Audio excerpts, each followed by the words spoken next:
وزیر اعلیٰ پنجاب کے مشیر برائے سیاحت آصف محمود نے کہا ہے کہ روہتاس قلعے میں تمام سہولیات کی فراہمی کو یقینی بنایا جائے گا تاکہ مقام کی سیاحت کی قیمت کو بڑھایا جا سکے۔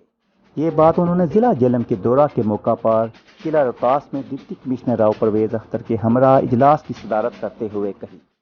انہوں نے ضلع انتظامیہ کو روہتاس قلعہ میں گاڑیوں کے لیے پارکنگ، فرنٹ کی بیوٹیفیکیشن، گاڑیوں کے لیے باقاعدہ راستے بنانے، انفارمیشن سینٹر کے قیام، ٹک شاپ اور درخت لگانے کے لیے پلان تیار کرنے کی ہدایت کی۔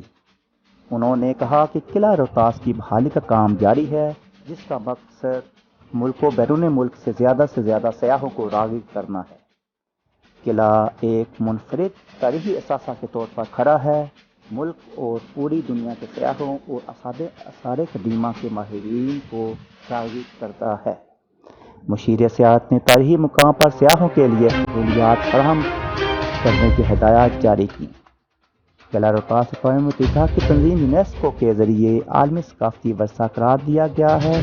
مشیر سیاحت نے کہا کہ روہتاس قلعہ ایک الگ منصوبہ ہے جس کا مقصد بین الاقوامی معیار کے مطابق حکومت پنجاب کی مدد سے تاریخی مقام کی تزئین و آرائش کرنا ہے۔